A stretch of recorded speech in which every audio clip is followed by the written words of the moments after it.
Bismillahirrahmanirrahim.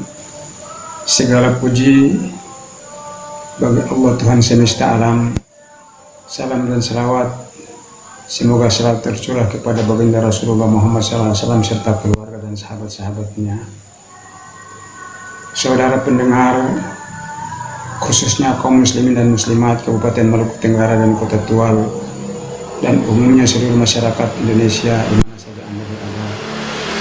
Hari ini Ikatan Dai Kabupaten Maluku Tenggara atau IKADI Malra mulai menayangkan program-program dakwah lewat media sosial. Setelah bulan puasa kali ini kami tidak dapat menjalankan aktivitas dakwah disebabkan anjuran Pemda baik Kabupaten Maluku Tenggara atau Kota Tual untuk kami tinggal di rumah saja karena COVID-19 yang lagi mengglobal di seluruh dunia. Saudara pendengar di mana saja Anda berada, acara ini diselenggarakan oleh TV IKADI Kabupaten Maluku Tenggara.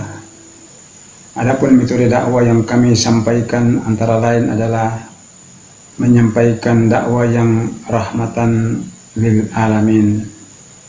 Artinya dakwah yang dapat menyentuh hati nurani semua orang, semua kalangan, bahkan semua komunitas agama.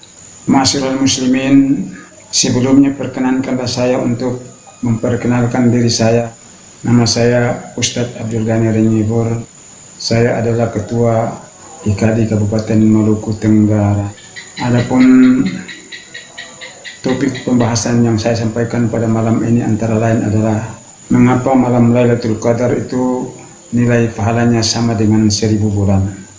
Untuk itu Allah Subhanahu wa taala berfirman di dalam Al-Qur'an surat Al-Qadar ayat 1, Inna anzalnahu fi Lailatul Qadar. Sesungguhnya kami turunkan Al-Qur'an itu pada malam Lailatul Qadar. Lebih jelasnya dijelaskan pada surat An-Najm ayat 5 sampai 10. A'udzubillahi minasyaitonirrajim. Bismillahirrahmanirrahim. Allamahu syadidul quwa. Al-Quran itu diajarkan atau disampaikan oleh malaikat Jibril yang sangat kuat dan perkasa. Zu mirratin fastawa. Sedangkan dia memiliki akal yang cerdas dan rupa yang bagus. Wa huwa bil ufuqil a'la. Dia berasal dari tempat yang tinggi. Summa dana fatadalla. Kemudian mendekatlah ia dan bertambah dekat. Fakana qaba qausaini aw adna. Sehingga jarak antara dia dengan Muhammad terkecuali ujung dua busur anak panah atau lebih dekat lagi. Fa'auha ila ma abadi ma auha. Maka disampaikanlah wahyu Al-Quran itu sebagaimana apa yang telah diperintahkan oleh Allah Subhanahu wa ta'ala.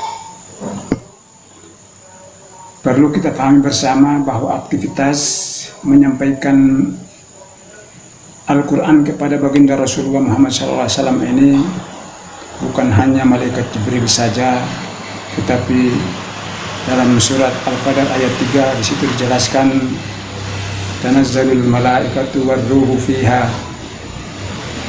Berarti para malaikat menghantarkan malaikat Jibril sama-sama ke bumi dengan membawa Al-Quran kepada baginda Rasulullah Muhammad SAW. Bagaimana caranya malaikat Jibril menyampaikan Al-Quran kepada baginda Rasul? Maka pada saat itu baginda Rasul pun dipeluk oleh malaikat Jibril. Kemudian malaikat Jibril mengatakan, Iqra, bacalah. Pada saat itu baginda tidak sempat berbuat apa-apa terkecuali jatuh pingsan. Pingsannya Rasul itu disebabkan karena beliau yang pertama takut dan yang kedua karena saat itulah secara sir malaikat Jibril memasukkan Al-Quran 30 juz itu sudah ada di dalam diri, di dalam sudurnya baginda Rasul, baginda Muhammad SAW. Al-Quran sudah dimasukkan ke dalam diri Rasul. Dengan demikian, maka Al-Quran itu dengan mudah dihafal oleh baginda Rasul. Sehingga suatu ketika para sahabat bertanya kepada Aisyah, "Ya Aisyah, coba sampaikan bagaimana akhlak baginda Rasul." Maka Aisyah mengatakan, akhlak baginda Rasul adalah akhlak Al-Quran. Muhammad itu adalah Al-Quran berjalan. Mengapa? Karena Al-Quran itu sudah berada dalam sudurnya baginda Rasulullah Muhammad SAW.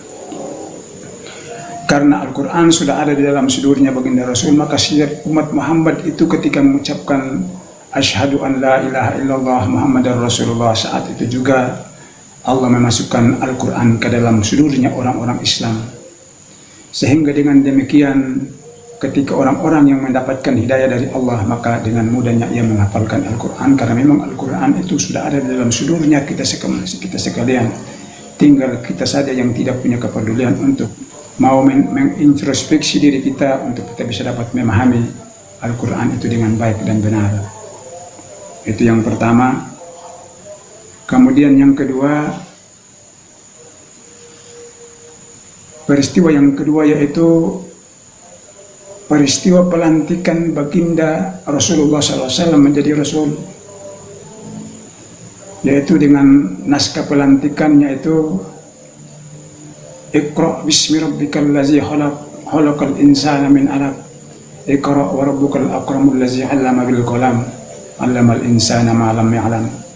Setelah baginda Rasul diajarkan oleh malaikat Jibril untuk mengucapkan 5 kalimat ini, maka pada saat itulah beliau resmi menjadi seorang Rasul Khatmul Anbiya wal Mursalin. Itulah peristiwa pelantikan Muhammad menjadi Rasul Khatmul Anbiya wal Mursalin. 2 peristiwa penting.